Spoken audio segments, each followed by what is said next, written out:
On est en direct, Jean. Oui, et nous voilà. Ça y est, c'est parti. On ne vous voit pas encore, chers amis. Ça J'espère va, qu'on va vous voir direct. apparaître Il y a des gens. progressivement. Il y a des gens, toi, qui arrivent? Oui, il y a déjà des gens qui sont connectés. Ils sont en train Bonsoir. d'arriver. Nous sommes là. Ah, c'est bien. Ça y est, ça commence. Bonsoir. Et il y a un premier partage. Donc, on laisse une minute aux gens qui arrivent et puis on démarre? Ouais. Donc, on laisse une minute aux gens qui arrivent et puis on démarre? Avec le silence, c'est mieux. Voilà. Ça y est, ils sont là. Je les vois tous. Donc, ils arrivent. Et donc, ce soir, on a Kevin Finel, le président, directeur, fondateur de l'Arche. Bruno Suras, le directeur de la pédagogie. Cyril Champagne, le directeur du développement. Ce qui fait beaucoup de directeurs, disaient certains commentaires sur Internet. Une fois qu'on a dit ça, c'est une belle occasion ce soir, puisqu'on va parler de la plateforme de formation continue qu'on vient de mettre en route. Et c'est un vrai bonheur parce que ça faisait un moment qu'on en avait envie et besoin. Kevin, pour aussi loin que je me souvienne, et ça commence à faire un bout de temps, on s'est toujours dit que c'était quand même très, très frustrant le temps de formation court et le besoin de développer, renforcer et accompagner les praticiens au-delà de la formation initiale. Ça te fait quoi, toi, de lancer ça enfin? C'est plutôt un soulagement. C'est-à-dire que c'est vrai que la question qu'on se pose, parce que forcément, en tant qu'institut de formation, on travaille sur nos programmes et on les met à jour chaque année. Surtout maintenant qu'on a un directeur du développement et un directeur de la pédagogie qui travaillent en partie, enfin plusieurs mois par an chacun sur ces questions-là. Donc c'est un gros boulot de recherche, de mise à jour, d'approfondissement. Et la première frustration, c'est qu'on se dit, les gens qui ont été formés il y a 5 ans, il y a 10 ans, ils ont l'état des lieux d'il y a 5 ans, d'il y a 10 ans, et la chose évolue, la compréhension de l'hypnose évolue, la recherche évolue, la connaissance évolue. Quelquefois dans des domaines qui ne sont pas tout à fait les nôtres, dont on va parler ce soir, c'est plutôt le domaine du psychotraumatisme. Ce n'est pas en soi un domaine de l'hypnose, mais c'est un domaine sur lequel on travaille quand on fait de l'hypnose. Donc, il y a besoin de transmettre en fait ces connaissances-là. Et puis peut-être même si on étend un peu plus, je pense qu'on a toujours eu cette vocation à large de parler à tous les gens qui pratiquent l'hypnose, et par hypnologie notamment, de mettre à disposition les connaissances actuelles, l'état de l'art, etc. Et aussi évidemment de transmettre des outils qui sont utilisables en tant que praticien sur le terrain. Et puis, c'est une façon d'enrichir la formation à moindre coût parce que on aurait bien voulu faire des formations d'1 an ou 2 ans à plein temps, mais ce serait inabordable. Donc, c'est une façon de poursuivre l'apprentissage au-delà. En fait, c'est toute la vocation de l'art, je crois, non? D'avoir cette possibilité de continuer à apprendre tout le temps, même quand on n'est pas en formation.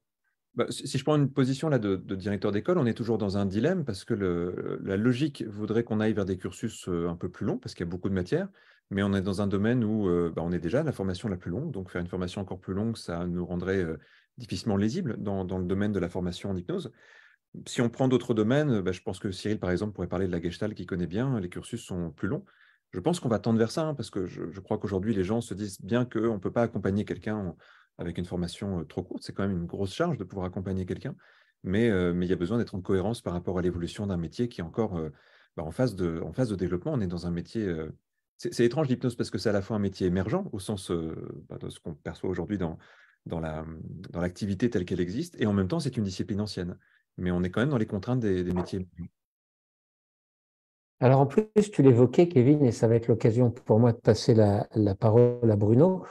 C'est vrai que ça fait quelque temps qu'à l'Arche, les contenus pédagogiques évoluent beaucoup.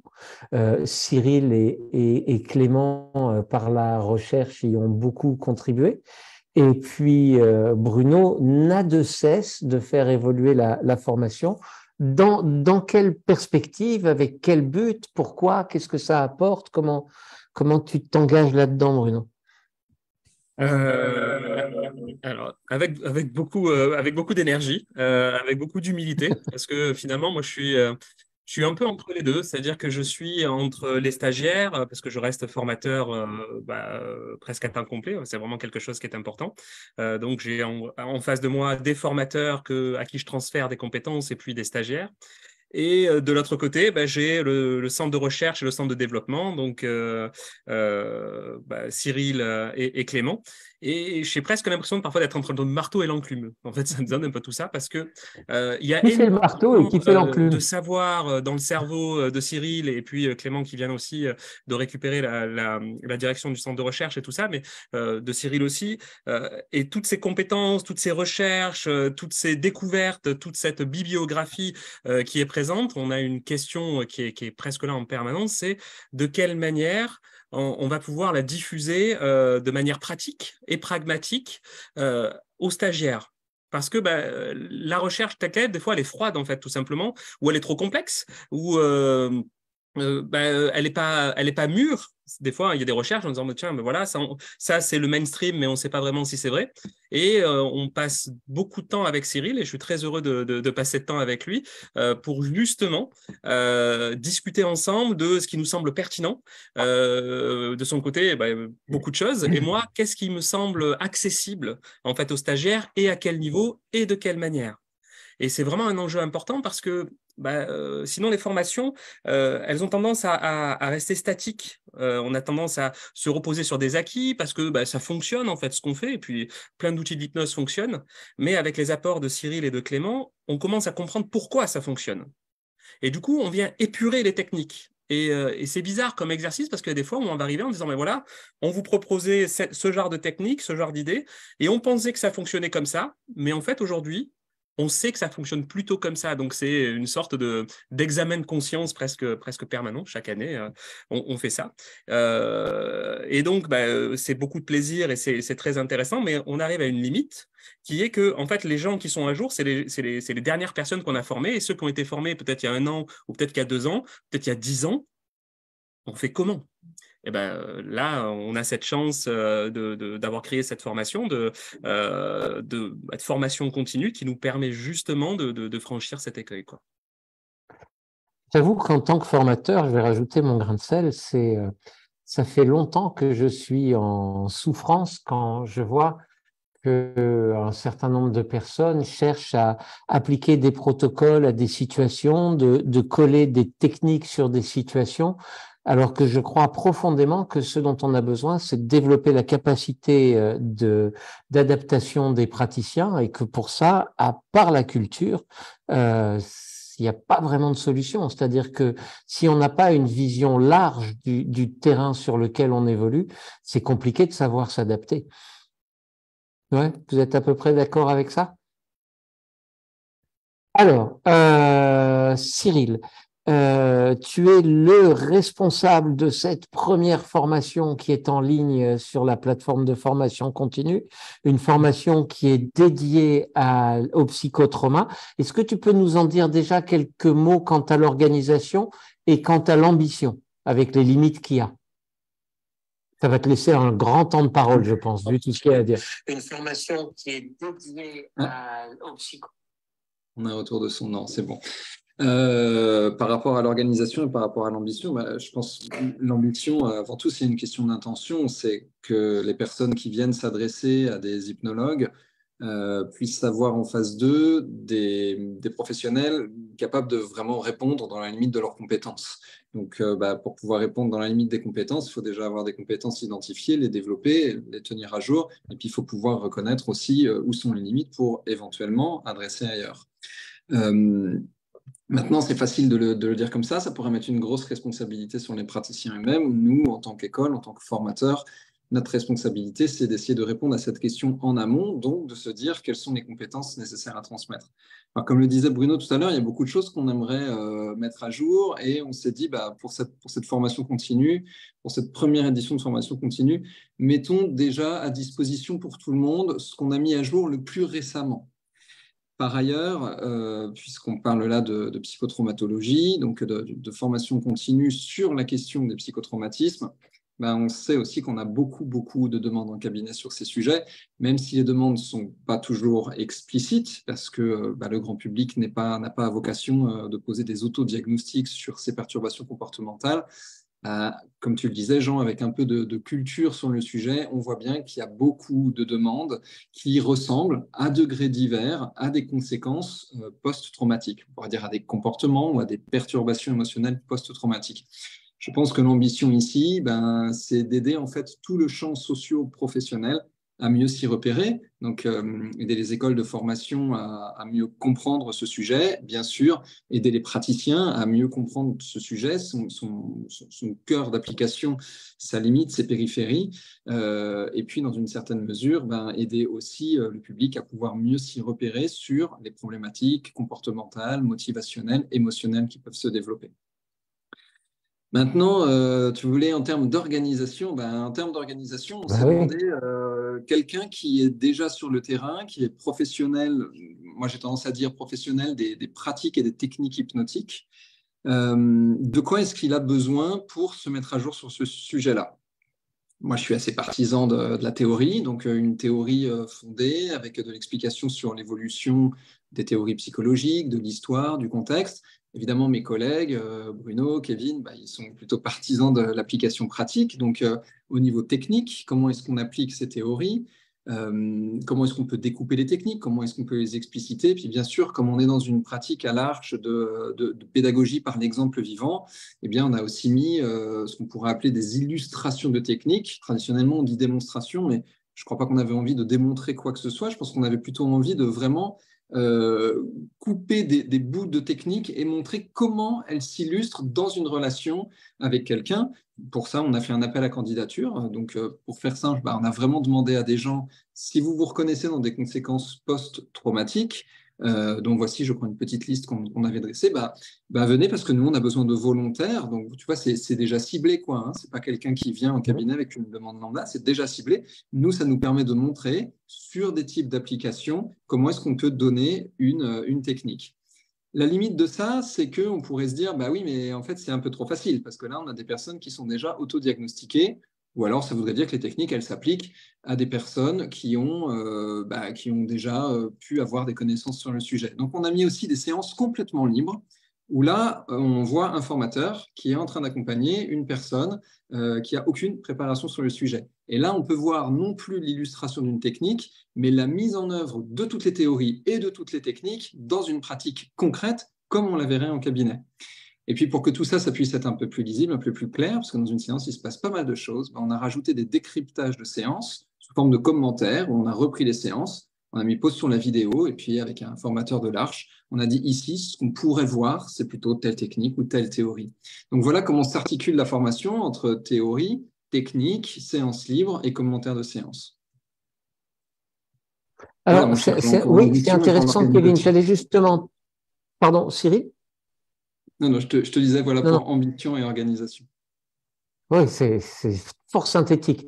Alors, Kevin, et en même temps, ça répond à une question qui passe. Tu levais la main. Est-ce que tu voulais dire un truc en particulier? Parce que j'ai une question à te poser aussi. Oui, parce qu'en fait, peut-être repréciser qu'on a voulu que cette formation continue se fasse en ligne, dans le sens où on s'adresse à des gens qui sont déjà des professionnels, qui exercent déjà, et qui peuvent assez facilement intégrer des outils par le biais de vidéos, donc comme tu disais, avec des démonstrations et tout ça. Ça répond justement à une question qu'il y avait sur le chat. Et puis surtout, on voulait que ça soit disponible géographiquement pour tout le monde, parce que c'est toujours le problème de venir se former pour un jour, 2 jours complémentaires, c'est toujours assez complexe. Et on avait vraiment envie que ça soit très accessible. Et puis évidemment, ça permet aussi de proposer cette formation à un tarif aussi qui est très accessible, le fait de le faire en ligne. Je crois aussi que sur des points théoriques, ça permet de revenir assez régulièrement dessus, et que sur les analyses de pratique et sur les analyses de séances de démonstration, comme tu disais, Cyril, c'est intéressant parce qu'on peut vraiment aller approfondir un petit peu le travail des outils, et la mise en place justement des décryptages de séances, elle est passionnante pour ça. Alors, on va profiter, puisque tu parles du fait que ce soit en ligne et que ce soit accessible. Le mot accessible, je le trouve intéressant dans ce cas-là parce qu'il a 2 dimensions, une dimension financière et une dimension liée au public. Tu peux confirmer que c'est ouvert au public de former partout? C'est bien ça? Tout praticien en hypnose, qu'il ait été formé à l'université ou dans n'importe quel centre de formation? Ah oui, tout à fait, oui. Bon, après, les formations universitaires sont souvent très théoriques, donc il faut quand même que quelqu'un ait une vraie formation pratique, parce que sinon, ça risque d'être un petit peu complexe. Mais toute personne qui a une formation pratique, en fait, la question s'est posée, c'est qu'au début, on s'est dit, ben, faisons ça pour nos élèves, et puis après, on s'est rendu compte qu'en fait, ben, il y a plein de gens qui pratiquaient sur quelquefois des fondements théoriques qui étaient plus tout à fait à jour, et qu'en fait, c'était un peu aussi une question de responsabilité de se dire que bah, c'était intéressant, si des gens en tout cas veulent mettre à jour ces connaissances-là. Peut-être qu'on va rentrer un peu plus dans le détail des théories modernes, etc. tout à l'heure, j'imagine, Oui. mais voilà, que ça soit accessible, en fait, justement, surtout pour les gens qui sont amenés à recevoir des personnes qui ont des demandes de ce type. Alors, tu parlais aussi d'accessibilité sur le plan financier. Est-ce que on peut donner le tarif? Alors, oui, je crois que c'est 180 euros, je crois, et il y a 13 ou 14 heures de formation. D'accord. En tout, j'ai plus le chiffre exact, mais c'est à peu près ces éléments-là. Ok. L'idée de la plateforme, c'est qu'il y a tous les ans, il y a un contenu qui va être ajouté à la plateforme. Alors, je ne sais pas si on pourra déjà peut-être évoquer le contenu ce qui sera en fin d'année, la deuxième année de la plateforme. Mais donc, on considère vraiment que c'est la possibilité après bah voilà, chaque année d'avoir un module spécifique de formation. Et puis, bah, il y a pas mal d'éléments en plus après sur la plateforme qui sont secondaires, entre guillemets, mais qui sont quand même intéressants, qui viennent ajouter des dimensions de formation continue, telles que des décryptages de séances réguliers, puis d'autres sources aussi de vidéos, de séminaires qui sont complémentaires. C'est quelque chose qui fait un peu la transition avec la plateforme Network, au fond, où il y avait déjà cette ambition-là. Et là, on a séparé d'un côté la dimension plus formellement formation sur la plateforme de formation continue pour garder la dimension plus échange et communication sur Facebook, alors que Network ambitionnait de faire les deux. Oui, c'est ça. Bah, Network, c'était une super plateforme qui a plutôt bien fonctionné, mais l'outil nous limitait énormément, en fait, et ne permettait Outil pas vraiment de technique, oui. proposer quelque chose de complet en termes d'expérience de formation. Donc, on a fait ce choix-là d'avoir d'un côté cette plateforme de formation continue, et puis d'un autre, bah, Facebook est un très bon réseau social pour les groupes et l'échange. Et en plus, il y a quelqu'un d'assez génial qui anime HypnoPro. Il y a plein de gens qui animent HypnoPro, il y a toute une équipe. Je pensais un peu à Jean, mais… Je sais, mais moi, je ne vais pas oublier les autres. Ça ne se fait pas. Mais je te remercie. Alors, Cyril, tu évoquais aussi justement cette dimension développement en termes de positionnement psychologique. Comment le fait d'avancer en temps, en expérience, en recherche, nous amène à clarifier le positionnement qui, pour le coup, est celui de l'Arche en termes d'accompagnement psychologique. Est-ce que tu peux nous en dire un peu plus? Oui. Notamment sur le psychotraumatisme, puisque c'est le sujet. Sur le psychotraumatisme en particulier ou en général? Les deux, en général. Ok, on peut déjà partir sur du général. Dans les activités de recherche et développement de l'Arche, quand on creuse un sujet, que ce soit creuser une technique, creuser un domaine d'application, creuser des mécanismes psychologiques, quand on creuse un sujet, on en revient vite à la question à partir de quelle théorie psychologique apparaissent des réponses. Par exemple, on peut avoir des réponses qui viennent de sciences cognitives, de neurosciences, on peut avoir des réponses qui viennent des théories du conditionnement. Bon, ben, ces deux champs-là, ils ont des frontières communes, mais ils ont aussi des différences. Ils ne parlent pas avec le même langage. Ce qu'on voit apparaître quand on fait des actions de recherche ou de développement de cette nature, bah, c'est qu'on ne peut pas, en tant qu'école de pensée, en tant qu'école d'accompagnement, s'appuyer sur toutes les théories psychologiques. On a toujours une limite. Par exemple, on ne s'appuie pas sur des théories. Par exemple, on pourrait traiter, je vais prendre un exemple concret, on pourrait aborder le traumatisme à partir de théories chamaniques. Et il y a des gens, par exemple, au Pérou, qui abordent le truc sous cet angle-là. Nous, on considère que c'est ni vrai ni faux de le regarder sous cet angle-là. Mais par contre, quand on aborde des techniques et qu'on transmet quelque chose, on doit choisir à partir d'où on le transmet. Comme on reste constructiviste, ericksonien, on a tendance à considérer que les différentes grilles de lecture ont des valeurs sans doute différentes, mais des valeurs respectables. Toutefois, on est quand même contraint de choisir un peu à partir de quelle grille de lecture on veut transmettre quelque chose. On a plutôt tendance à s'appuyer sur la psychologie occidentale, sur la tradition occidentale scientifique, d'avoir des effets qui sont mesurés, des méthodologies de recherche qui permettent d'apporter ce qu'on appelle des preuves scientifiques. Donc, nous, on s'appuie plutôt sur ça. Et progressivement, de fil en aiguille, ça nous fait préciser sur quelle théorie psychologique on s'appuie quand on mobilise des méthodes d'accompagnement basées sur l'hypnotisme. Alors bien sûr, l'hypnotisme et l'hypnose, ça n'a pas besoin de théorie en soi, ce sont des jeux, ce qu'on pourrait appeler des changements d'état de conscience, de production de changements d'état de conscience, mais les méthodes d'accompagnement qui utilisent l'hypnotisme et l'hypnose, elles peuvent avoir besoin de clarification, simplement pour qu'on ne mélange pas les différentes théories psychologiques et qu'on ne s'appuie pas, à titre d'exemple, sur des théories scientifiques pour expliquer des expériences mystiques, puisque ce sont des choses qui sont de nature différente. Donc nous, par exemple, dans le cadre de la psychotraumatologie, ça nous amène à réviser un petit peu ce qu'on sait déjà sur les conditionnements. Il y a des apprentissages de réponses réflexes, par exemple aversives. Quelque chose m'a extrêmement choqué à un moment dans ma vie, et il y a un apprentissage d'évitement de ce qui pourrait réactiver ce choc, parce que ce choc peut avoir été ancré à un sentiment de peur d'anéantissement, de mort de soi, etc. Donc ça nous oblige à réviser un peu de ce qu'on sait déjà sur les théories du conditionnement, ce que nous, à l'Arche, on avait déjà fait avec notre formation en neurosciences, mais ça nous invite à aller regarder un peu plus, de manière un peu plus concrète comment nos théories du conditionnement, telles qu'on les comprend, elles s'appliquent à ces conséquences post-traumatiques.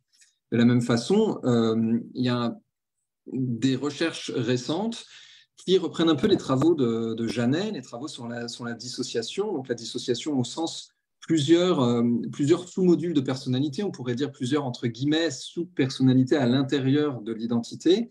Il y a des personnes qui sont en train de développer une approche dissociationniste de la psychotraumatologie, on pourrait dire la redévelopper, parce qu'elle existait déjà au XIXe siècle, mais maintenant on peut la redévelopper avec des méthodologies plus pointues en termes de preuves scientifiques.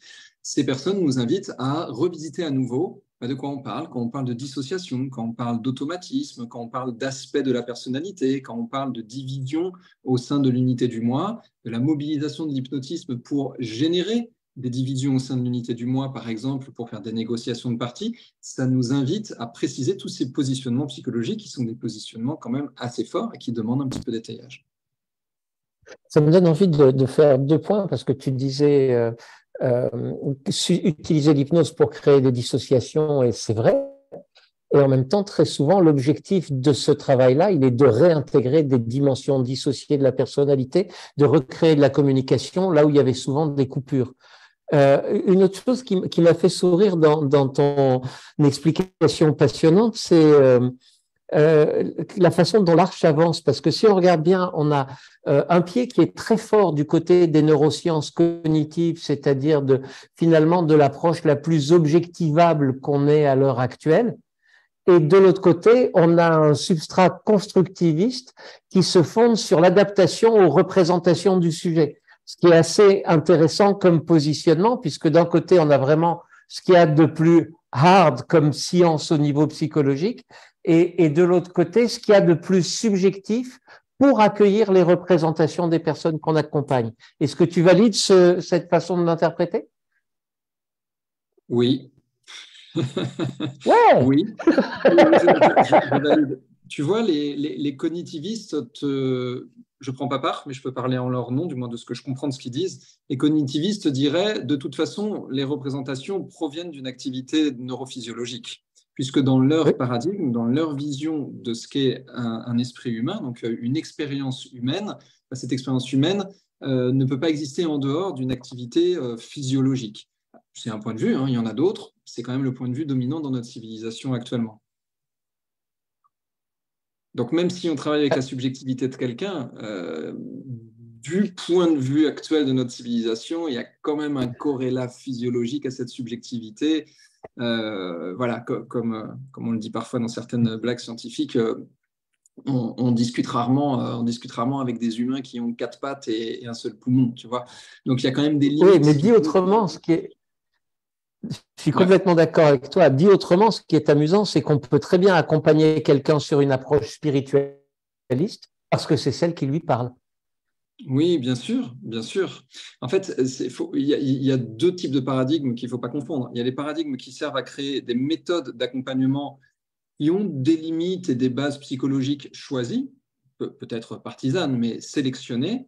Et puis, il y a les systèmes de croyances et les systèmes de valeurs de la personne accompagnée qui, quant à eux, sont indiscutables. Puis, il peut y avoir une rencontre entre les deux. Alors, je rebondis là-dessus. Oui, moi, on avait justement cette discussion un petit peu tout à l'heure avec Cyril.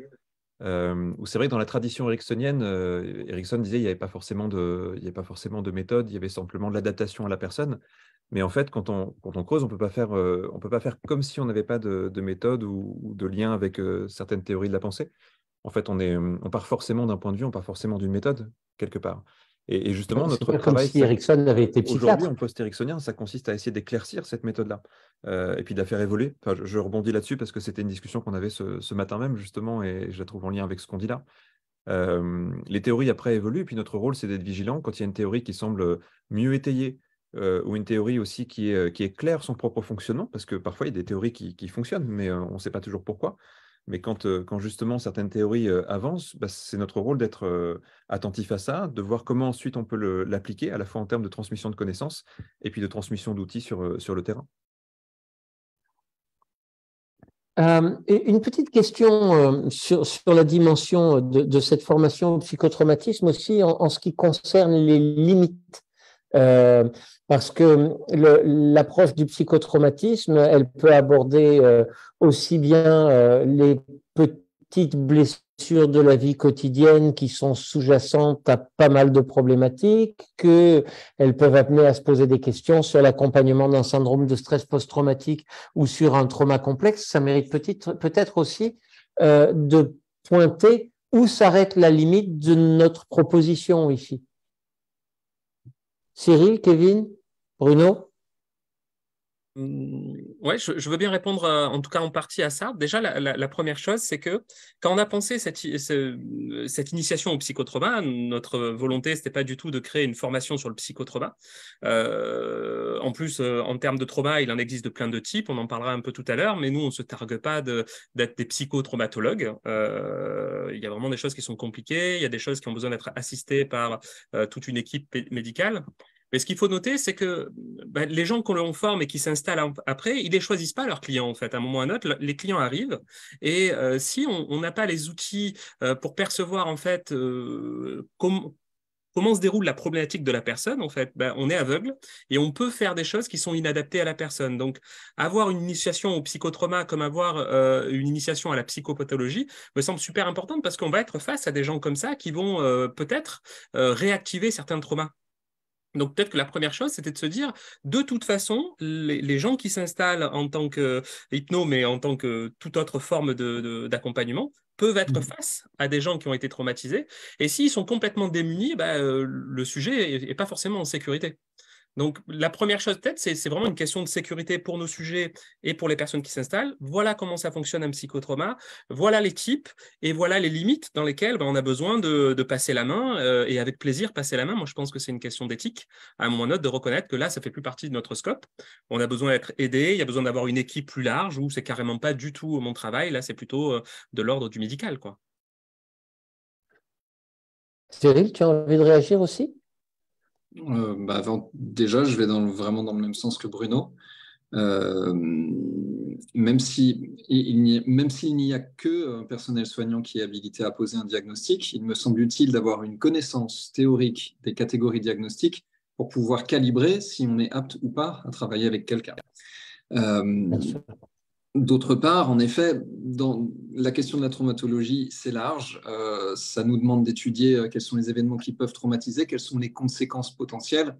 Il y a quelques années, on a démarré ce grand chantier sur la traumatologie. C'était il y a peut-être 5 ans maintenant, je crois, parce qu'on se posait des questions et on avait invité Olivier Piéfort-Marin à donner une conférence à l'Arche. Olivier Piéfort-Marin qui depuis a fait un travail formidable sur toute la communauté francophone qui s'intéresse au trauma et à la dissociation, qui a fait une grande association francophone qui est sur plusieurs pays. C'est vraiment un gros boulot. Et il y a quelque chose qui m'avait marqué dans sa conférence, c'est qu'il expliquait en fait, des maltraitances répétées dans l'enfance. Puis il a insisté un peu lourdement, parce que c'est des témoignages qu'on peut entendre en cabinet. Et puis à un moment, il a dit, vous voyez, ça, c'est pas pareil qu'avoir eu un accident de voiture une fois dans sa vie. Et en effet, les deux pourraient s'appeler traumatisme ou situation dite traumatogène, qui a le pouvoir de générer ultérieurement des traumatismes. C'est pas de même nature et ça crée pas les mêmes conséquences. Ces différents types de conséquences, c'est important de les connaître parce que, comme le disait Bruno, je vais vraiment dans ton sens, Bruno, les personnes viennent avec des marqueurs post-traumatiques. Pas tous, hein. Il y a des personnes qui viennent avec des habitudes qui veulent dépasser. Il y a des personnes qui viennent avec des motivations ou des désirs qu'ils ont envie d'atteindre. Mais il y a quand même des personnes qui viennent avec des marqueurs comme ça. C'est important de connaître les limites. Après, pour répondre concrètement à ta question, Jean, moi, je suis assez partisan de se former en psychopathologie.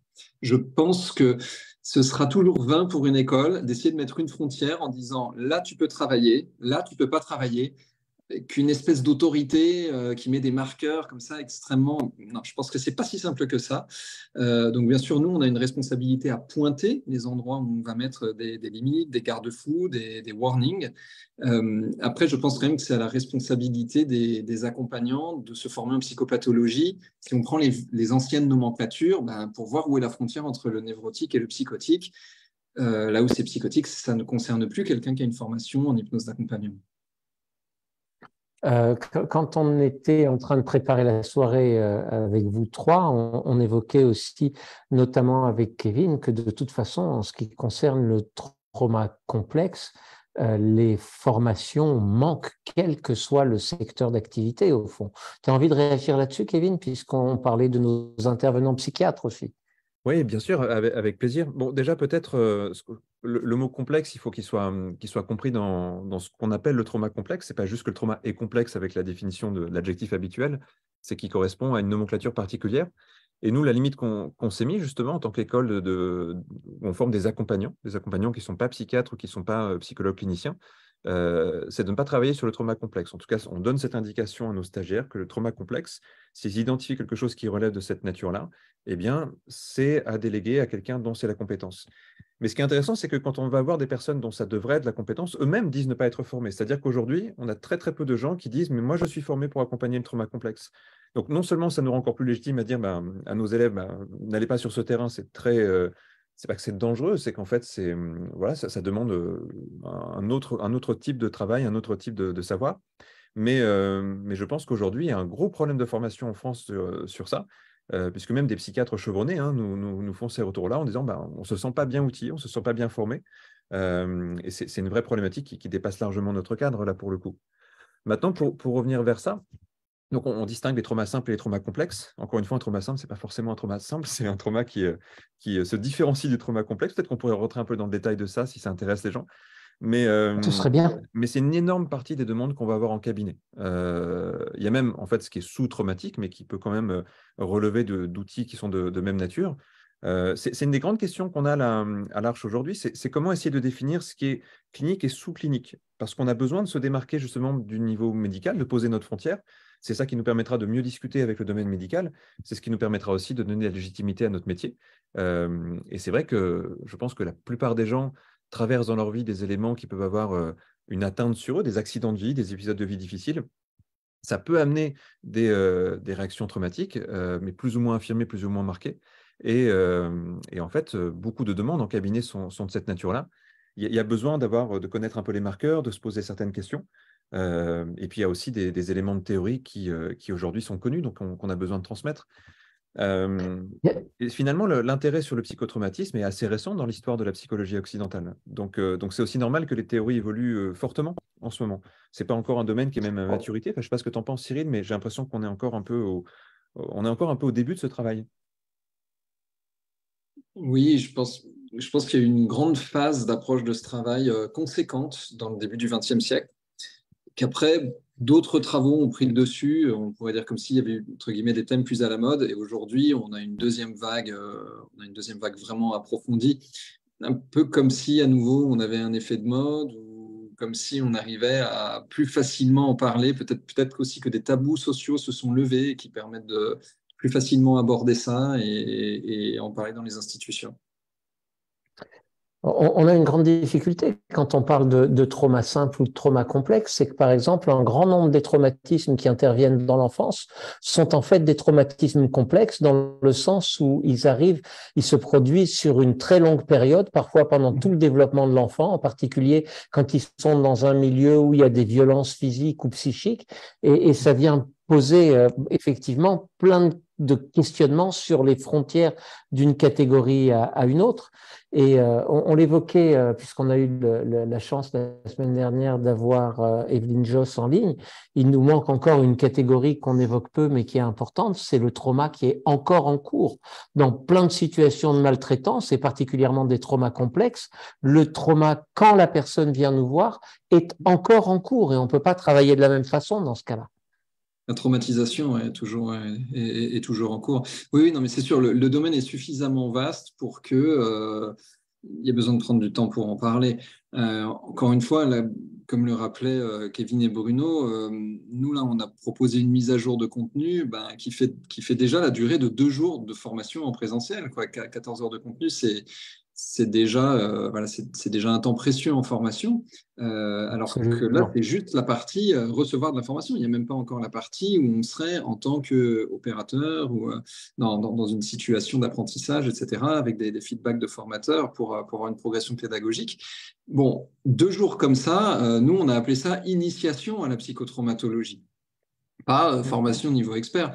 Nous, ce qu'on prétend, c'est poser les bases qui sont nécessaires pour avoir une très bonne vue d'ensemble du sujet et surtout, comme on est dans une école d'hypnose, d'accompagnement, comment est-ce qu'on utilise des techniques hypnotiques dans le champ de la psychotraumatologie, puis avec ce que vous avez déjà répété plusieurs fois, avec les limites de domaine d'application, parce qu'on considère qu'il y en a. Si on voulait faire plus, si on voulait transmettre encore plus de connaissances sur le sujet, on aurait besoin d'une formation vraiment plus longue, et peut-être qu'à partir d'une telle formation, on pourrait commencer à regarder à quel endroit, au sein d'une équipe, avec des techniques hypnotiques, on pourrait aborder des traumatismes complexes ou intervenir sur des situations de traumatisation en cours. Mais là, voilà, à mon regard, il nous faudrait plus de temps. Je rebondis sur ça. Parmi encore plus de temps. Les théories, on parlait du trauma complexe, par exemple. Le trauma complexe, il a le caractère répété, tu le disais tout à l'heure, Jean. Et en plus, il a le caractère d'être souvent lié à des figures d'attachement dans l'enfance. Donc forcément, par exemple, quand on commence à étudier ça, on se dit, tiens, est-ce que, par exemple, sur les théories d'attachement, il y a une sensibilisation à ces questions-là? Parce que pour un praticien, s'il se pose la question de savoir si le trauma est complexe, il faut qu'il ait déjà un petit peu ce logiciel de pensée. Donc, un élément comme celui-là, par exemple, c'est pareil, on ouvre un petit peu ces idées-là, mais on pourrait faire une formation entière sur la question des liens d'attachement. Je crois que c'est une des envies de Cyril à moyen long terme, un jour, d'aller vers des contenus comme cela. Mais donc, voilà, on effleure un peu ce sujet, mais au moins pour que quelqu'un se pose des bonnes questions. Puis je dirais qu'il y a un autre problème auquel on a voulu répondre aussi, tu sais, c'est des choses que tu dois voir sur HypnoPro parfois. On voit sur les groupes Internet des choses comme ça, des personnes qui disent tiens, par exemple, si tu as un client qui a un traumatisme, tu peux faire une redirection d'histoire de vie. Je prends un exemple un peu. Et en fait, ça pose problème quand il y a des débats comme cela ou des questions comme celle-là, parce qu'en fait, la question, ce n'est pas de savoir quel outil convient à quel problème, mais comment est constitué le problème, sur quoi il est constitué, et comment je vais amener mes outils et les préparer. Par exemple, la question du trauma. Plus on avance, en tout cas, plus c'est quelque chose qui fait consensus sur la communauté, c'est que la question du lien sécure, en fait, est hyper importante.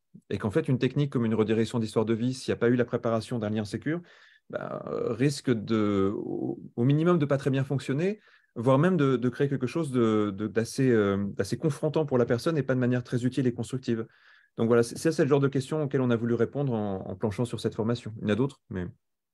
Ouais, c'est intéressant de pointer ça. Pardon, tu voulais réagir, Cyril? Je rebondis sur le point que tu soulèves, Kevin. C'est vrai qu'on a voulu mettre l'accent sur de la méthodologie d'accompagnement. Dans les connaissances sur la psychotraumatologie, il y a un consensus actuellement sur un plan de traitement en 3 phases. Il n'est pas nouveau, il date de l'époque de Janet, c'est lui qui l'avait proposé, donc ça vient du tout début du XXe. L'idée clé dans ce plan de traitement, c'est de pouvoir calibrer à quelle étape de résilience est la personne accompagnée.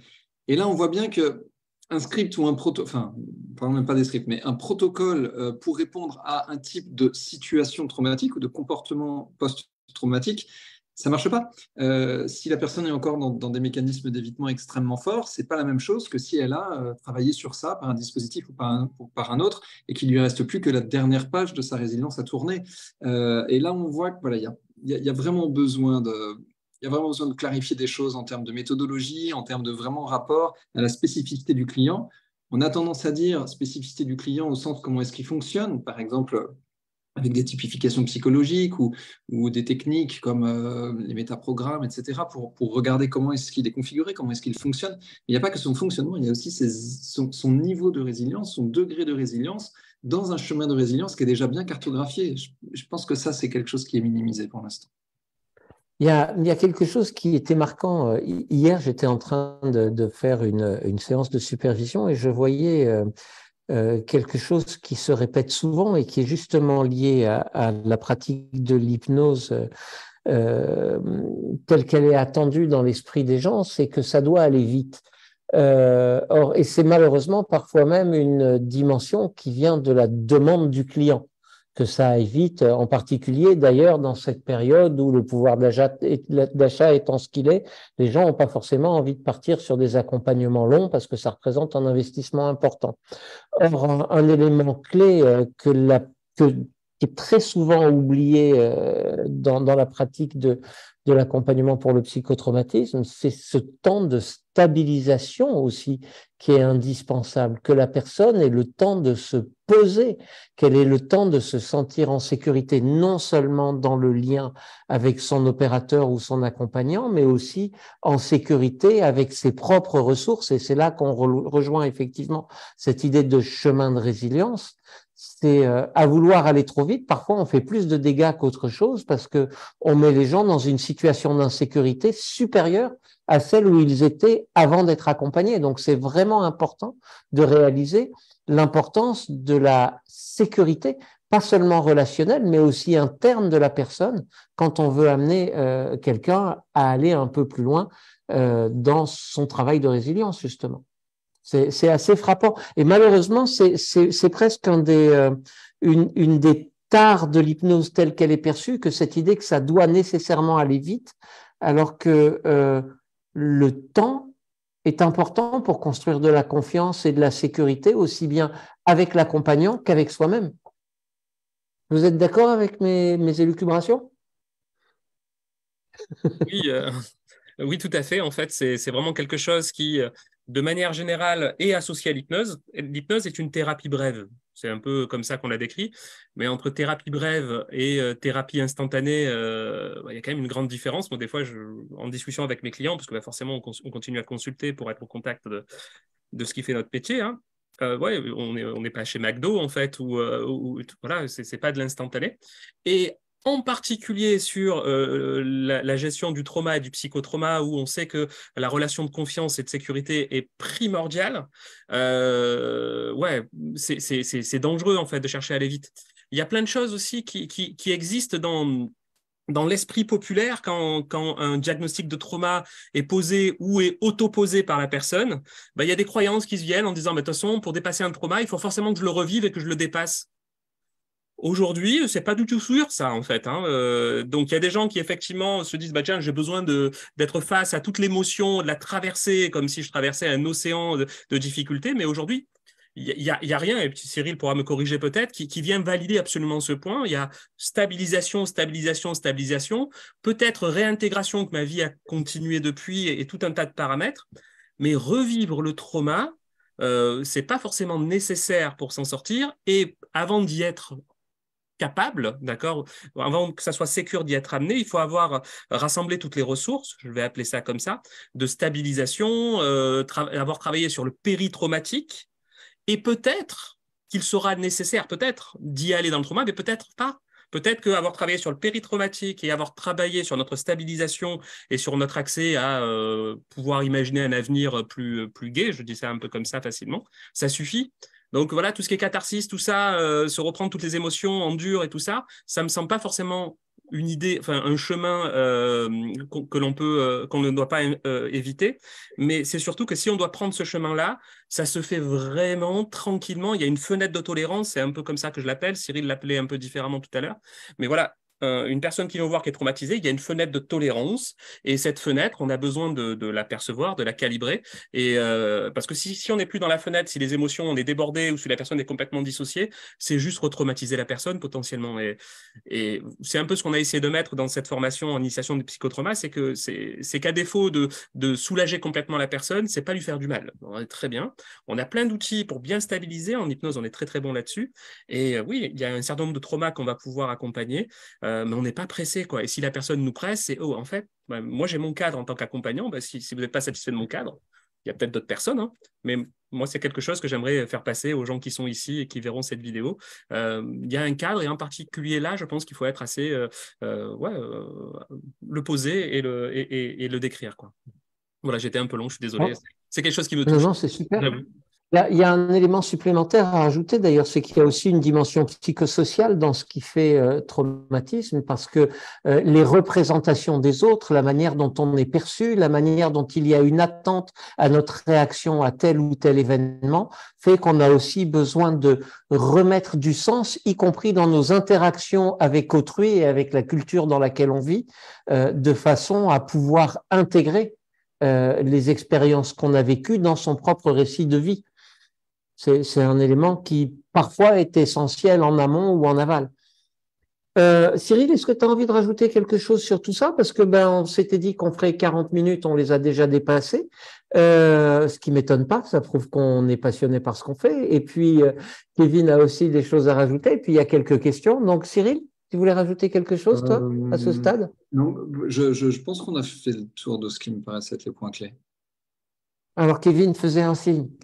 Oui, je faisais un petit signe parce que je rebondissais un petit peu sur ce que disait t'entend pas Bruno. encore, C'était, je pense qu'il y a certaines techniques qui ont été popularisées par les médias notamment, qui donnent l'impression que, au-delà de l'hypnose même, tu sais, je pense aux techniques de type EMDR, EFT, où on peut avoir l'impression, dans certains cas, qu'il y a un côté coup de baguette magique. Parce que c'est vrai que c'est des techniques qui sont assez impressionnantes, qui permettent des décharges émotionnelles assez fortes. Mais en effet, si on ne regarde que la partie de la décharge émotionnelle, il faut vérifier que le travail a bien été fait en amont, que c'est le bon moment pour le faire, et puis que l'après aussi va être suivi. Parce que même si la décharge sur le coup peut faire du bien, dans certains cas, c'est vrai que c'est une technique qui est très efficace. Il y en a d'autres aussi, hein, mais ça peut être une technique efficace. Dans l'esprit populaire, je pense que les gens viennent avec l'idée qu'il faut tout de suite faire ça et que ça va tout de suite aller mieux après. Alors que ça fait partie, c'est un élément, peut-être le plus visible, mais c'est un élément d'un accompagnement au sens large. Et sinon aussi, parce que je voulais aussi repréciser une chose, c'est vrai que Cyril, tu as fait un gros boulot là-dessus, d'essayer d'identifier dans les différents travaux qui existent, dans les différents protocoles qui existent, les éléments qui semblent avoir une action de régulation et de transformation sur le travail du psychotrauma. Je pense à la réorganisation dans le temps, je pense aux différents niveaux de verbalisation, à la capacité de se reprojeter dans l'avenir. Enfin, c'est intéressant d'avoir identifié tous ces outils-là, parce que très souvent, les protocoles existent, mais sans les explications de la structure des protocoles, pourquoi ça fonctionne. Et puis, il y a aussi des endroits où on ne sait pas pourquoi ça fonctionne. On revient sur ce débat qu'on avait déjà eu sur aujourd'hui des techniques de type EMDR, pourquoi elles fonctionnent. Il y a des réponses, il y a des endroits aussi où il n'y a pas encore de réponse. Et c'est intéressant, je trouve, de faire le bilan de tout ça. Qu'est-ce qu'on sait, qu'est-ce qu'on suppose, quelles sont les théories, quelles sont les certitudes. En fait, il n'y a pas beaucoup de certitudes, mais c'est intéressant de remettre tout ça en perspective. Parce que on a des outils qui sont intéressants, mais quelquefois, avec l'hypnose, on a aussi des manières de décoder ces outils-là, je trouve, qui rendent un peu notre manière d'aborder les choses avec l'hypnose qui est assez unique et que je trouve assez belle, parce que justement, on va s'intéresser au code qu'il y a derrière les outils aussi, comment c'est créé, comment c'est codifié, comment c'est ritualisé, même dans certains cas. Est-ce qu'on passe aux questions, messieurs? Oui. Avec plaisir. Alors, il y en a une première à laquelle ça va être compliqué de répondre, parce que pouvez-vous en dire plus sur les traumas complexes? La réponse va être oui. Oui, alors, la question est vague, il faudrait voir plus par rapport à quoi. On peut faire bref. D'accord. Ce qu'on appelle on va déjà commencer par ce qui n'est pas trauma complexe. Donc, ce qu'on appelle des traumas simples, c'est une expérience qui est localisée dans le temps. Donc, par exemple, une expérience qui est unique et qui confronte à certains phénomènes. Par exemple, qui confronte au fait d'avoir une réalisation soudaine qu'on va mourir. Donc, par exemple, on a un accident de voiture avec quelqu'un qui malheureusement décède dans le véhicule dans lequel on était. Ça, c'est quelque chose qui va choquer très fort. C'est une situation qu'on va considérer de traumatogène, c'est-à-dire qu'elle peut générer un traumatisme si d'autres facteurs se mettent en place ou si des facteurs de prévention de la transformation en traumatisme ne se mettent pas en place. En gros, trauma simple, c'est localisé dans le temps. Ce n'est pas que quelque chose qui confronte à la mort. Par exemple, dans les nomenclatures du trauma simple, on a aussi trahison par une figure d'attachement, trahison inattendue par une figure d'attachement qui peut être traumatisante. Donc, c'est souvent lié à notre finitude, mais pas que. Les traumas complexes, c'est pas ça. Les traumas complexes, c'est des situations, on pourrait dire coercitives, répétées dans le temps, où il y a un phénomène d'assujettissement. Donc, par exemple, je suis petit, je suis à l'école, il y a un maître d'école, malheureusement, il a 2-3 petits problèmes psychologiques et il commence à me harceler. Et ça, en fait, ça se répète pendant une année, parce que c'est mon maître d'école, et je suis en assujettissement, parce que moi, je ne peux pas trop y faire grand-chose, il a autorité. Je pourrais peut-être dire à mes parents qu'il y a quelque chose qui ne va pas, mais pour différentes raisons, je ne peux pas le dire, ou alors ça ne peut pas être entendu. Et là, on a une situation qu'on appelle d'assujettissement. Alors évidemment, on va y retrouver les harcèlements, on va y retrouver les violences intrafamiliales, on va y retrouver pas mal de choses. Le point clé ici, ce qui différencie les situations traumatogènes complexes du traumatisme simple, c'est que c'est répété dans le temps et c'est pas répété 2 fois. Hein. Il y a une différence entre un jour, ma mère m'a mis une claque et là, notre relation, elle a plus été la même après. Ça, c'est une chose. Et puis, il y a ma mère, elle me foutait des tartes dans la gueule et c'était plusieurs fois par semaine et ça a été pendant des années. Ça, c'est autre chose. Quand c'est répété comme ça dans le temps, là, on passe sur des traumatismes complexes au niveau de ce qui peut les créer. Et puis, au niveau des signatures comportementales, ce qui serait la conséquence, on retrouve différentes choses. Et c'est là que ça devient un petit peu compliqué. C'est que généralement, on a d'abord les mécanismes dits syndrome de stress post-traumatique. Pas trop eu le temps d'en parler ce soir. C'est bien étayé dans la littérature clinique. On a souvent d'abord du syndrome de stress post-traumatique qui se met en place, mais après, il tend à s'effacer. Puis il y a d'autres choses, d'autres types de symptômes particuliers qui se mettent en place. Et là, ça demande d'approfondir un peu plus et on n'aura pas le temps dans un question-réponse pour faire vraiment le panorama. Mais l'idée clé, c'est que les traumatismes simples, c'est un événement localisé généralement unique et traumatisme complexe, ça vient de situations répétées dans le temps. Une autre question qui est posée à laquelle je vais ajouter un tout petit truc. Je sais que je reviens sur cette idée de quelqu'un qui a vécu un trauma simple ou un trauma complexe. Ce que j'aimerais qu'on évite de faire, c'est de comparer les douleurs. Parce que les effets produits psychologiques sont différents et ça ne traite pas de la même manière. Mais quelqu'un qui a vécu un trauma simple, ça fait souffrir dans les 2 cas, en fait. C'est ce que je veux dire. Pourquoi je dis ça? Parce que de temps en temps, pour pouvoir former et tout ça, il y a des gens qui ont presque honte de n'avoir vécu qu'un trauma simple. Et là, ça devient un peu absurde, en fait. C'est vraiment, là, ce qu'on catégorise, c'est ce qui se passe dans le cerveau et à quel point c'est différent à accompagner. Un trauma complexe, c'est complexe dans la manière d'être accompagné parce que ça fout vraiment le bordel dans le cerveau, quoi. Un trauma simple, ça fait peut-être aussi mal, mais par contre, ça s'accompagne différemment parce que les impacts dans le cerveau sont différents. Mais la douleur extérieure, pour moi, il n'y a pas d'évaluation ou de jugement. Voilà, c'est important pour ça aussi par rapport à vos clients parce que si vous vous mettez dans la tête qu'un trauma complexe, ça fait plus mal, entre guillemets, qu'un trauma simple en termes d'émotions vécues, vous allez avoir une évaluation, un jugement quand quelqu'un va venir avec un trauma simple. Et je pense que c'est inadapté. Voilà, je voulais faire ma petite pierre à l'édifice. Ça fait éventuellement mal plus longtemps. Ouais, dans le sens de Bruno, on peut parler de degré de sévérité. On peut avoir un trauma simple de très très forte sévérité.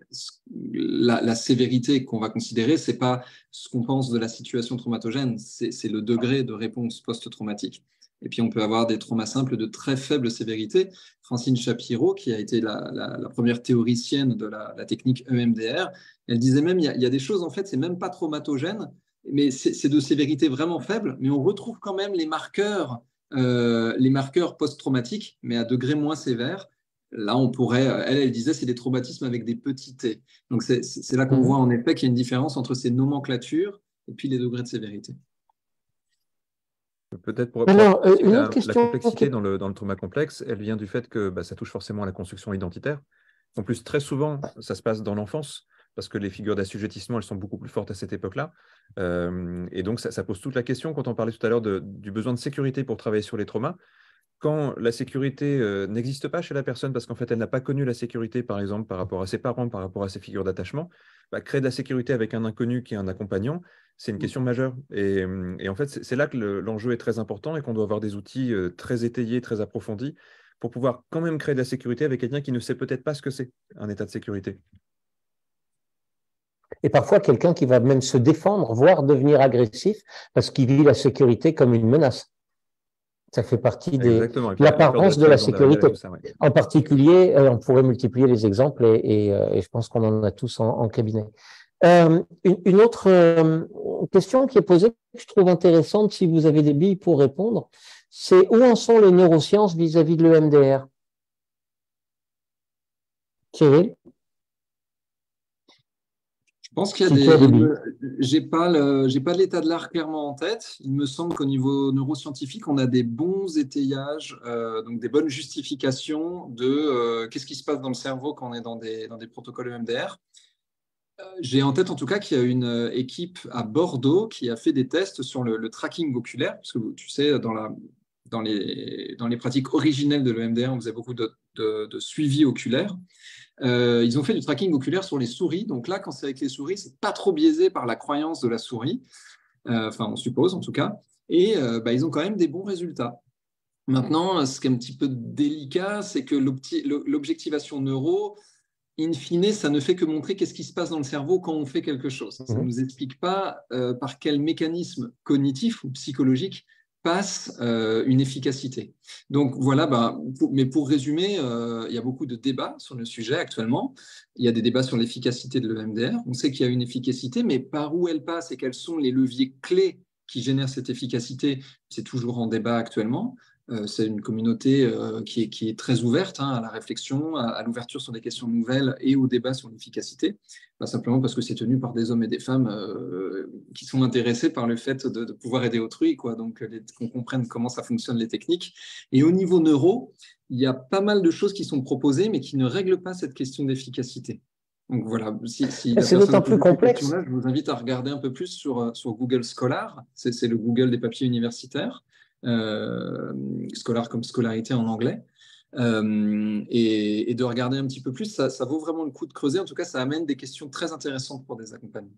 Je précise un petit peu. Si on prend l'exemple de l'EMDR, c'est particulièrement complexe parce que comme on sait que l'attention partagée dans la reconnaissance, c'était aujourd'hui très très discuté, voire fortement remis en cause, parce que je crois que même la communauté EMDR s'est un peu désolidarisée de l'idée des mouvements oculaires.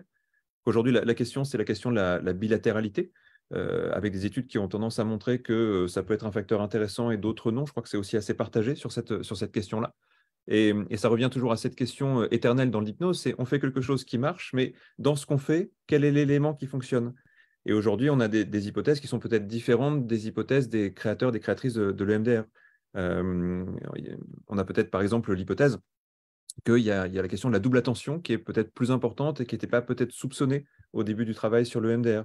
Donc, c'est intéressant de voir qu'un protocole, il peut avoir une certaine efficacité, que les éléments qui, dedans, créent l'efficacité sont encore assez difficiles à cerner, et qu'en même temps, plus on comprend ce qui se passe pour l'être humain, plus on peut avoir des chances de comprendre et même d'améliorer ces éléments-là.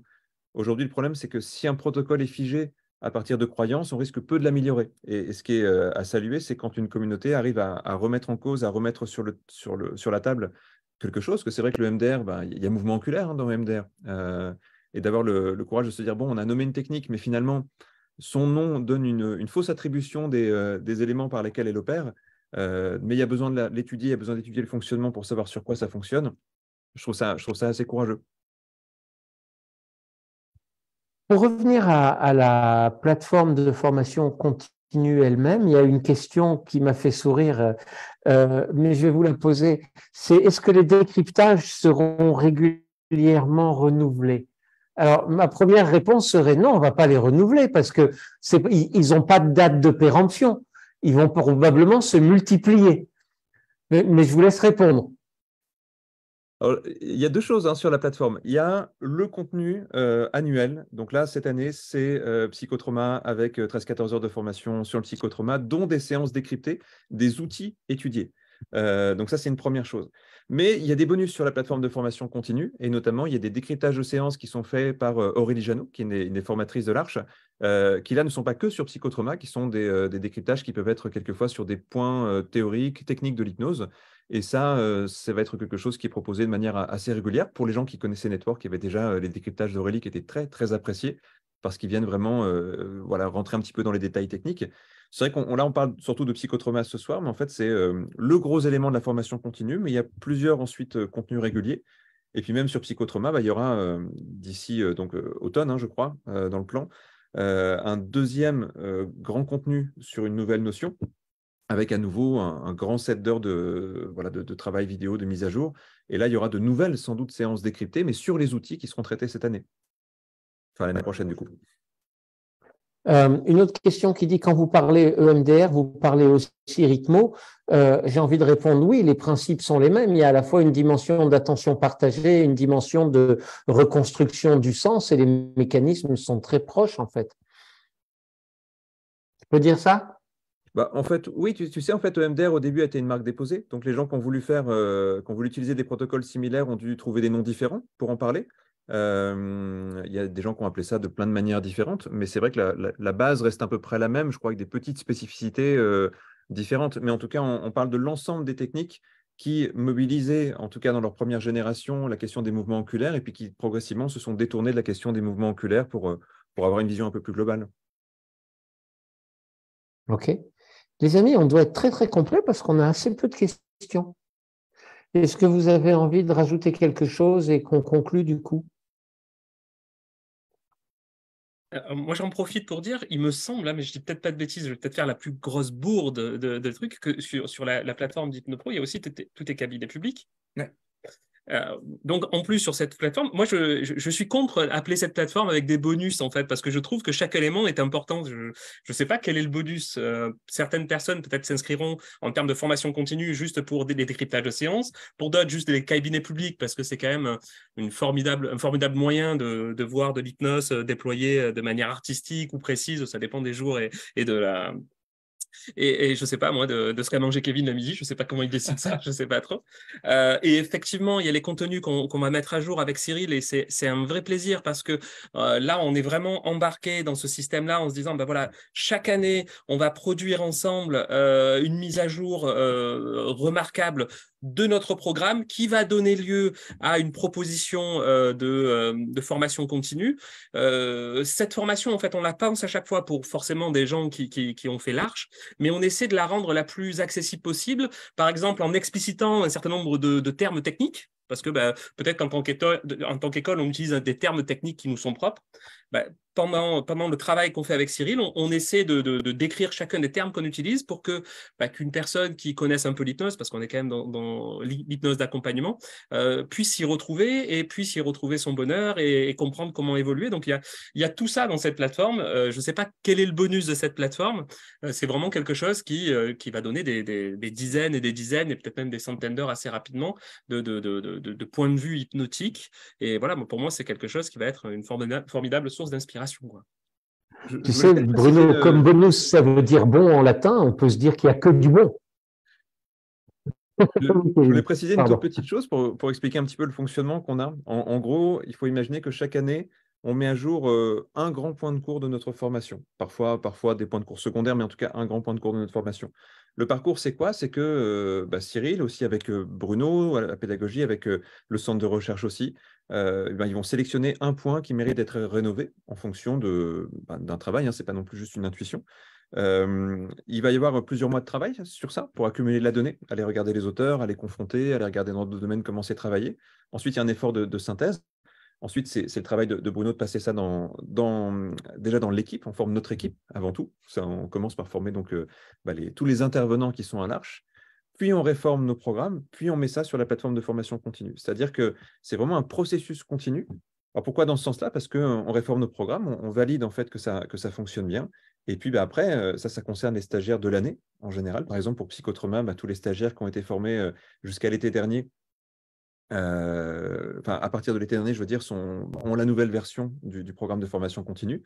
Et puis entre l'été et l'automne, on met ça en place, on tourne, on monte, on en fait tout un travail, et puis ensuite, ça part sur la plateforme. Et on va garder toujours à peu près chaque année ce calendrier-là, avec l'idée qu'à l'automne, il y a un nouveau chapitre de formation continue qui intervient. Comme ça, même dans 5 ans, quelqu'un qui s'est formé, il a les 4-5 chapitres qui ont été rénovés et améliorés. Du coup, j'ai dit qu'on n'avait pas de questions, forcément, ça en a amené de nouvelles.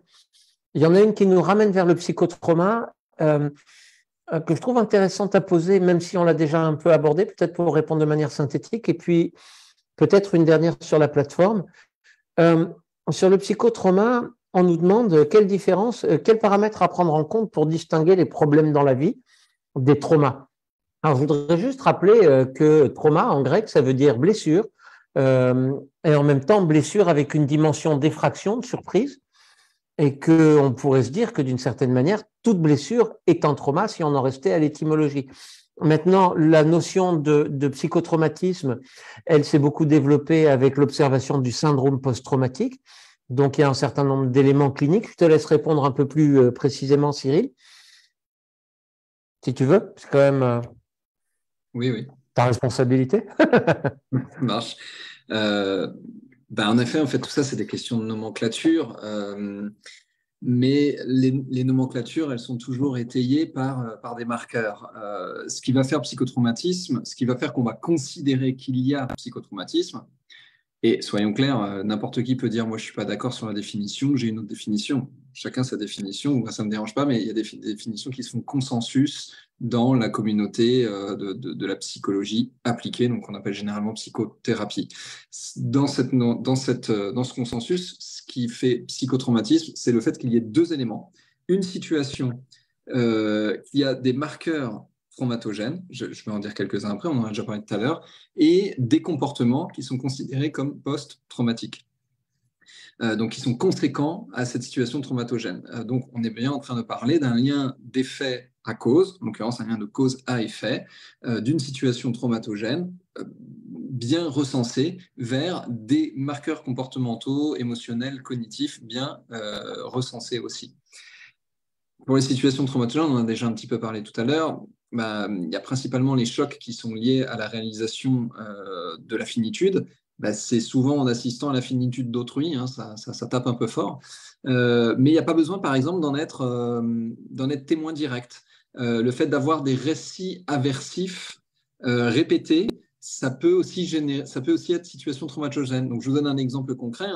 Vous êtes jeune adulte, et puis vous avez votre frère jeune adulte aussi qui devient pompier.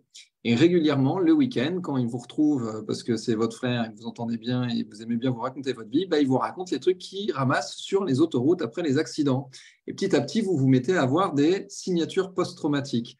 Ces situations-là, traumatogènes, nous montrent qu'il y a différentes situations qui peuvent générer du comportement post-traumatique. Et ce n'est pas nécessairement un jour on m'a braqué dans le métro, un jour j'ai perdu quelqu'un, j'ai été trahi, etc. Voilà, moi je ne peux pas prendre le temps ici ce soir de montrer tout. Si vous voulez en savoir plus, il faut regarder la formation continue, ou alors vous pouvez aussi regarder des livres de référence sur le sujet, et des très bons ouvrages. Par exemple, Cyril Tarquinio, qui est à la base du côté EMDR, il a fait un travail fabuleux sur ce sujet. Vous pouvez regarder ses ouvrages. Bref, il y a des tableaux cliniques de situations traumatogènes. Et puis, il y a les conséquences. Et là, dans les conséquences, ça vaut le coup de regarder en détail. Je peux en dire quelques mots. Par exemple, il y a ce qu'on appelle le syndrome de stress aigu. Et le syndrome de stress aigu, ça dure dans une certaine temporalité. C'est juste après l'événement traumatogène. Et le syndrome de stress aigu, en fait, c'est une réaction relativement normale. Par exemple, dedans, on peut avoir de l'hébétude, de la confusion, des réflexes de fuite. Mais en fait, dans une certaine durée, c'est relativement normal. Mais si ça dépasse la durée habituelle, là, c'est qu'il y a une traumatisation qui est en train de s'encoder, qui est en train de marquer l'individu, même au niveau neurophysiologique. On va dire un apprentissage aversif qui est en train de se mettre en place. Et puis, on a le fameux syndrome de stress post-traumatique, dans lequel on a des marqueurs très clairs.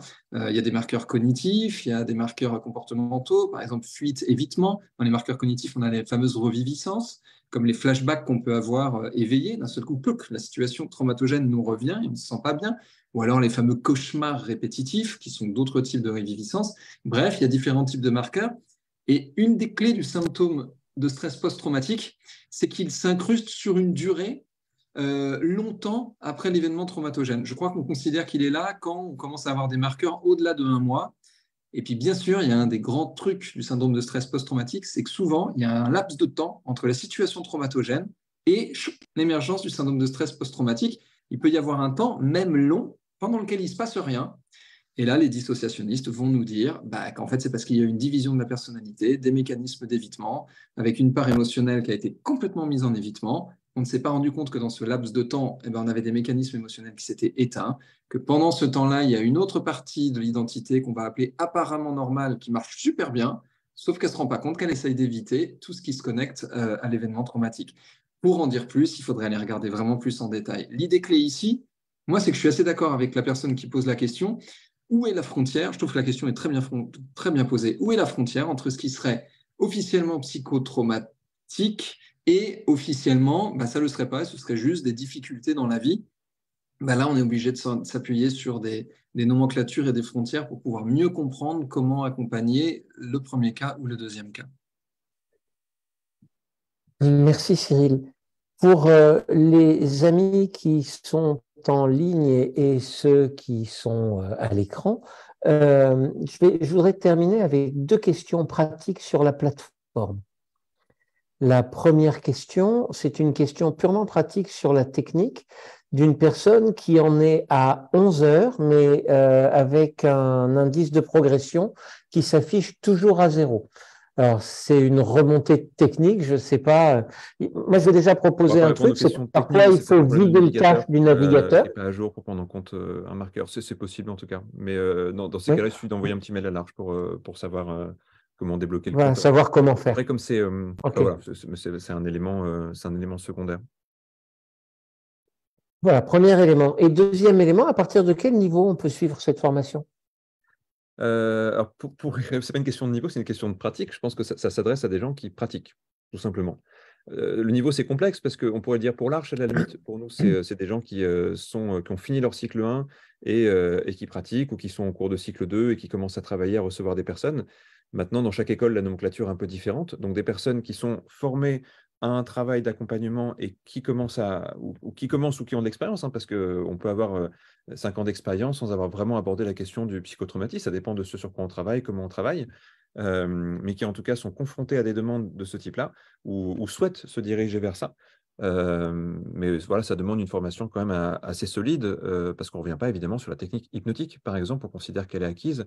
On ne revient pas sur certaines bases des théories psychologiques parce qu'on considère que c'est acquis, mais on apporte l'élément psychotraumatisme à des personnes qui ont déjà un socle technique et pratique solide. Je vais poser la question un peu différemment pour avoir une réponse complète pour la personne. Est-ce que c'est accessible techniquement à partir de n'importe quel niveau? Est-ce que tu le décommanderais à quelqu'un qui débute ou est-ce que c'est OK de commencer à se former, quitte à y retourner avec de la pratique? Il y a une partie de la formation qui est de la connaissance. Par exemple, ce que disait tout à l'heure Cyril sur connaître les nomenclatures, connaître les éléments à calibrer sur un syndrome post-traumatique pour se poser les bonnes questions. Au fond, on pourrait même se dire qu'il y a plein de métiers qui auraient besoin peut-être de savoir ça. Peut-être qu'un prof à l'école pourrait avoir besoin d'avoir quelques alertes quand il se dit, tiens, j'ai un enfant là, il a quand même quelques... Donc, au niveau information, je pense qu'en fait, c'est pour tout le monde, même si on voulait aller un peu plus loin. Après, ce n'est pas parce qu'on a une connaissance qu'on doit la pratiquer. Et donc, quelqu'un qui est juste en début d'apprentissage et qui a la connaissance sur le psychotraumatisme, ce n'est pas pour ça qu'il doit recevoir des gens qui sont en psychotraumatisme. Donc, pour les gens qui sont curieux, prendre la théorie, c'est comme lire des livres sur le sujet. Je pense que c'est toujours une très bonne chose. Je pense que c'est des connaissances qui sont importantes.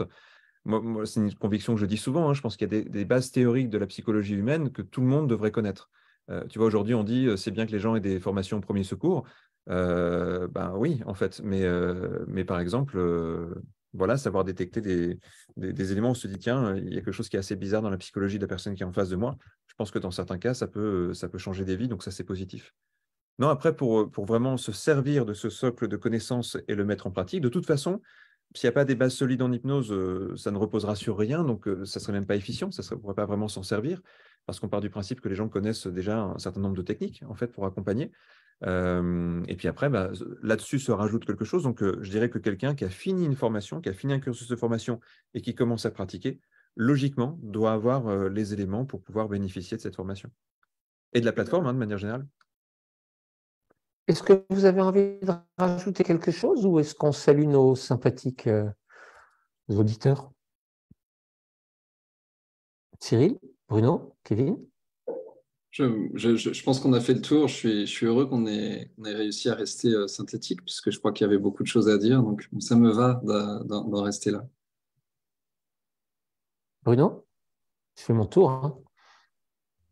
Moi, je ne sais pas si on est resté synthétique, parce que si on avait dit 45 minutes, ça fait 1h30. Non, mais on avait prévu des questions-réponses, donc on est resté synthétique. Moi, je prends toujours comme un contrat de respecter le temps qu'on a annoncé. On a tous une vision différente. Non, ça m'a fait vraiment plaisir. C'est pour des tas de raisons. Hein. Vraiment, l'idée de la formation continue, c'est un sujet qui me touche, parce que pour moi, en tant qu'accompagnant, ne pas avoir de formation continue, c'est aussi grave que de ne pas avoir un suivi psychologique et d'aller consulter quelqu'un. On est à peu près au même niveau. Pour moi, c'est péricliter dans une pratique. Donc, ça, c'est très important pour moi. Et en plus, le sujet de cette année sur les psychotraumas me touche particulièrement parce que c'est des gens qu'on a qui sont en détresse et si on ne fait pas attention, on risque de faire plus de mal que de bien. Donc, je trouve que voilà, les mariages de ces deux choses, ça fait pour moi une belle naissance d'un projet qui me fait énormément plaisir. Mais je salue aussi toutes les personnes qui ont eu la gentillesse de nous suivre ce soir. Kevin? Non, moi, juste très heureux qu'on ait lancé cette plateforme de formation continue parce que je pense qu'elle va être utile pour plein de professionnels de l'hypnose. Et voilà, c'est vraiment dans notre mission que notre métier repose sur un socle plus solide, que les personnes travaillent avec des bons outils, soient bien formées, se posent les bonnes questions. Et voilà, je pense que c'est vraiment un projet qui a sa première étape, à sa première année. Je crois que chaque année, il y aura un joli contenu. Donc peut-être qu'on se retrouvera dans un an pour parler du contenu de l'année prochaine. En tout cas, voilà, j'espère que ça va être très, très utile pour beaucoup de gens. Alors, il y a une dernière question qui est arrivée que je prends. Hein, c'est pour s'inscrire, on fait comment? On va sur le site de l'Arche et il y a une page formation continue et on clique sur devenir membre. Exactement, oui, il y a une petite coupure de son, désolé Jean. Oui, exactement, on pourra mettre le lien peut-être après la vidéo. J'ai vu quelqu'un l'avait mis tout à l'heure dans les commentaires. Et en effet, oui, il y a une page formation continue, donc c'est une plateforme. On peut y accéder et puis après, si on le souhaite, l'année suivante, il y aura un nouveau contenu. Mais en tout cas, on accède directement à la formation. C'est vraiment bien fait. C'est plein de petites vidéos avec un plan de continu qui est assez digeste, beaucoup de démonstrations commentées, donc ça c'est assez riche. Et puis on la suit vraiment à son rythme d'où on veut, donc c'est ça qui est pratique aussi. Super, super. Et comme le disait Bruno, il n'y a que du bonus. Bon, moi je vous propose qu'on s'arrête là, ça nous fait 1h15, raisonnable. Je suis particulièrement masculine ce soir. Heureusement qu'on avait Evelyne Joss la semaine dernière pour équilibrer un peu. Sinon, on finirait par se demander s'il y a des femmes sur cette planète. En tout état de cause, merci à tous. Moi, je vais vous retrouver la semaine prochaine pour parler des apports de l'apprentissage de l'hypnose dans la formation professionnelle. On changera complètement de cadre et j'aurai le plaisir d'inviter un ami et ancien stagiaire, Jesus Guerrero, qui intervient auprès d'une grande organisation internationale pour la formation. Je vous en dis pas plus. Je publierai quelque chose là-dessus demain. Merci à tous les trois. Merci à toutes et à tous. Et à très bientôt. Merci. Merci Jean. Merci. C'est là que je fais comme aux enfants. 1, 2, 3, on va couper.